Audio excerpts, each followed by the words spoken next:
आता यानंतर डोंबिवली स्फोट प्रकरणात एक महत्त्वाची अपडेट समोर येते। यामध्ये आणखी 3 मृतदेह आज सापडलेले आहेत। त्यामुळे आता स्फोटातल्या मृतांचा आकडा हा 8 वर पोहोचलाय। तर 60 हून अधिक जण यामध्ये जखमी झाले, तर कंपनीत अजून सुद्धा काही जण अडकल्याची भीती व्यक्त केली जाते। त्यामुळे आज पुन्हा या कंपन्यांमध्ये अग्निशमन विभागाकडून शोध मोहीम राबवली जाते। दरम्यान या कंपनी बाहेर बेपत्ता कामगारांचे अनेक कुटुंबीय वाट पाहत आहेत।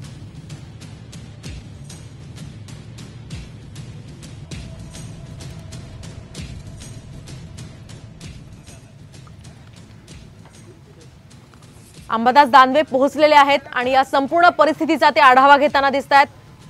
तर दुर्दैवी म्हणजे छिन्न-विछिन्न अवस्थेमध्ये हे मृतदेह काही ठिकाणी सापडलेले आहेत। घटनास्थळावर सध्या अंबादास दानवे हे आलेले आहेत आणि त्यांनी या परिस्थितीचा आढावा घेतलेला आहे। शिवाय वैशाली दरेकर सुद्धा त्यांच्या सोबत आपल्याला दिसतात।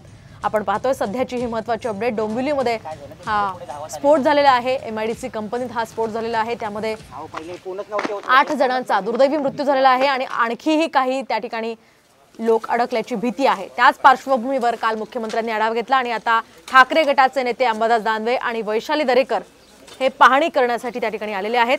अजून सुद्धा अग्निशमन दलाकडून त्या ठिकाणी बचाव कार्य सुरू आहे। त्या ठिकाणी अनेक लोक अजून सुद्धा अडकले असल्याची भीती वर्तवली जाते। दरम्यान छिन्न-विछिन्न अवस्थेमध्ये तिथून मृतदेह बाहेर काढले जात आहेत। हृदय पिळवटून टाकणारी ही घटना आहे। या कामगारांचे जे नातेवाईक आहेत ते या ठिकाणी गर्दी करतायत आपल्या नातेवाईकाला पाहण्यासाठी। दरम्यान या Dombivli MIDC Amudan company reactor blast प्रकरणात कंपनी मालकांना अटक होण्याची आज शक्यता आहे। पोलीस सूत्रांकडून ही माहिती मिळते। या प्रकरणामध्ये अमुदान कंपनी मालकाविरोधात गुन्हा दाखल करण्यात आलाय। मालती प्रदीप मेहता आणि मलय प्रदीप मेहता यांच्या विरोधात सदोष मनुष्यवधाचा गुन्हा दाखल करण्यात आलाय। डोंबिवली एमआयडीसी फेज 2 सोनारपाडा इथल्या अमुदान कंपनीमध्ये रिएक्टर ब्लास्ट झाला होता आणि यामध्ये भीषण आग लागली होती। त्यानंतर 3 कंपन्या सुद्धा या आगीच्या विळख्यात सापडल्या। तर Mehta paint, KGN chemical, Saptavarna, Hyundai शोरूमला सुद्धा या आगीची झळ बसली आहे। त्याच पार्श्वभूमीवर या कंपनीच्या मालकांना आज अटक होण्याची शक्यता आहे। दरम्यान डोंबिवलीतल्या अति धोकादायक कंपन्या या तात्काळ बंद करू अशी माहिती मुख्यमंत्री एकनाथ शिंदे यांनी दिली आहे। तर या दोषींवर मनुष्यवधाचा गुन्हा दाखल करण्याचे आदेश सुद्धा दिल्याचं त्यांनी यावेळी सांगितलंय। मुख्यमंत्री एकनाथ शिंदेंनी डोंबिवलीतल्या घटनास्थळाला भेट देऊन त्याची पाहणी केली होती। त्यानंतर कल्याणच्या एम्स रुग्णालयामध्ये जाऊन सुद्धा त्यांनी जखमींची विचारपूस केली आहे। तर मृतांच्या नातेवाईकांना प्रत्येकी 5 लाख रुपये मदत देण्याची घोषणा सुद्धा त्यांनी काल केली आहे।